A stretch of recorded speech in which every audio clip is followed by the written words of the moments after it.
Welcome back to our channel. నేను మీ వేదానండి. నేను ఈరోజు చూపించబోయేది సండే స్పెషల్ కదా. మా ఇంట్లో అయితే నాటుకోడి కూర పులుసు ఎలా చేయాలో నేను చూపిస్తానండి.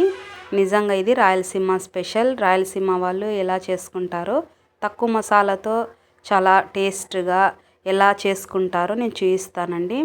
మొదటగా నేను 1 kg నాటుకోడి కూర బాగా కడుక్కొని 4 విజిల్స్ పెట్టుకొని కొద్ది కారం పొడి ఆయిల్ వేసి ఉడికించుకుంటున్నానని పక్కన పెట్టుకున్నాను. నేను ఇక్కడ ఒక ప్యాన్ పెట్టి అందులో 1.5 పెద్ద ఆనియన్ కట్ చేసేసుకొని ఫ్రైడ్ ఆనియన్స్ చేసుకుంటున్నాను. ఇప్పుడు మసాలా చూసుకుందాం. హాఫ్ కొబ్బరి గిన్నెంతా అందులో 2 ఇలాచి 2 చెక్క లవంగ మిరియాలు ఒక 4 వేసి రుబ్బి పెట్టుకోనండి ఫ్రెండ్స్. ఇలాగా చూడండి, ఇలాగ ఫ్రైడ్ ఆనియన్స్ అయినాక ఈ పేస్ట్ కొత్తిమీర అల్లం వెల్లుల్లి పేస్ట్ 1 కప్ అంతా పడుతుందండి. అది యాడ్ చేయండి.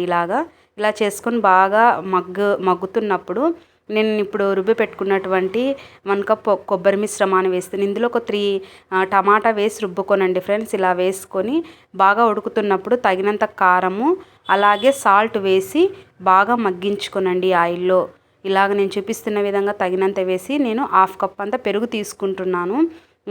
ఇలాగండి ఈ నాటుకోడి కూరకు పెరుగు అంత అవసరం పడదు. చూడండి, నేను ఇలాగా ఉడకపెట్టుకుంటాను. 1 లీటర్ వాటర్ వేసి 3 విజిల్స్ పెట్టి ఉడకపెట్టుకున్నాను. ఎందుకంటే ముక్క ఉడకాలి కాబట్టి.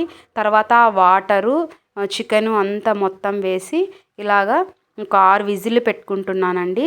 చూడండి, 6 విజిల్ ఖచ్చితంగా. ఒకవేళ ఉడకకపోతే మీరు ఇంకొక 2 ఎక్కువ పెట్టుకోనండి. ముక్క ఉడికితేనే బాగుంటుంది. చూడండి, నాకైతే ఇక్కడ రెడీ అయిపోయింది.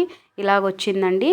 ఈ నాటుకోడి కూర పులుసు పెట్టుకుంటేనే బాగుంటుంది. నేను ఇక్కడ 1 kg మెజర్మెంట్తో చూయించాను. మీరు తప్పక ట్రై చేయండి ఫ్రెండ్స్. మసాలా తక్కువ వేసుకొని మన ఇంటిల్లపాదికి చేసి పెట్టేయచ్చు. నేనైతే దీని కాంబినేషన్ ఈ సండే బగారా రైస్ చేసుకున్నానండి.